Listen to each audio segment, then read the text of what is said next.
In this lecture, let's learn how we can create a simple form with HTML. So that form should be located right here between the header and the main part, right? So that's exactly what we see here on this page. So let's actually write that here.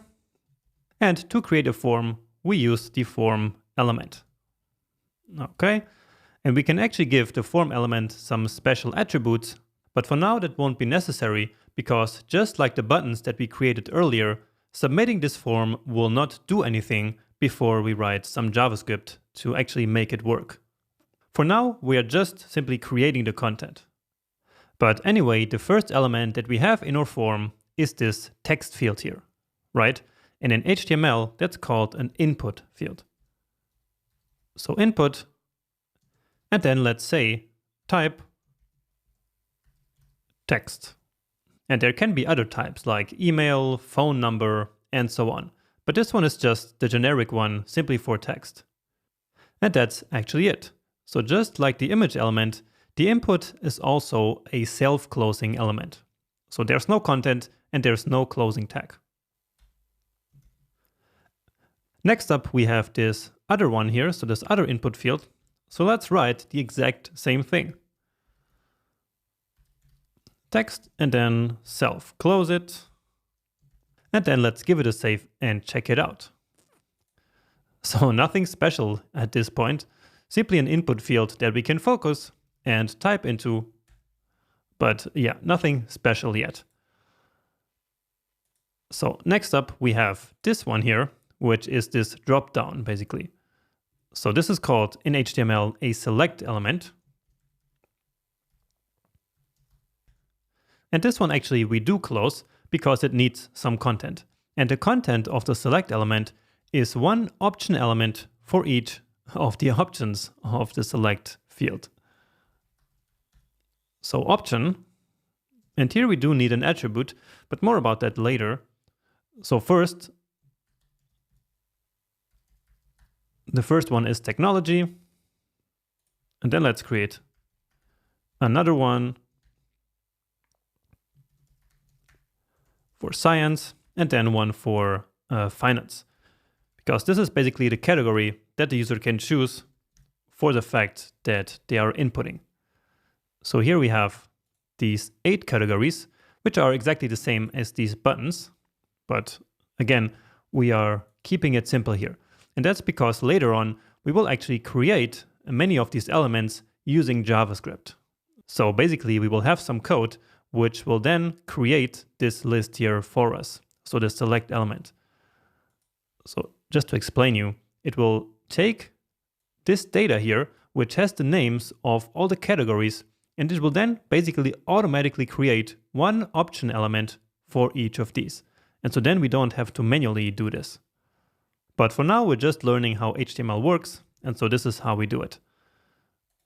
So when we come here now, we have one of these elements that I'm sure that you've seen many, many times before when using the web, where we can select one of the options. Now here we need to specify an attribute, which is the value attribute. And here let's just call it technology. Okay. And this will be important later when the form is submitted. So an option always needs to have the value. So in this case, the values are simply the categories here. Okay, so visually that doesn't change anything. And now finally, the button. And let's just say post. So to post this fact to the app. So beautiful. Actually, here we have another option, which is called choose category, basically just to tell the user what they should do here. So let's do the same. So basically creating another option here. And here let's actually leave it empty, because this one is very different. We never want the user to actually select this one. So we'll leave it empty, which will make more sense a bit later when we actually make this form work. So choose category. Okay, and now to finish, you see that here in this input field and this other one, we have this placeholder. So we have this grayed out text, but then when we write something, we get a normal color text, so a white text. And so this is what we call a placeholder, and this is also done with HTML.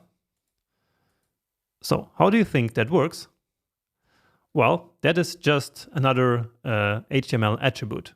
And in this case, it's the placeholder attribute.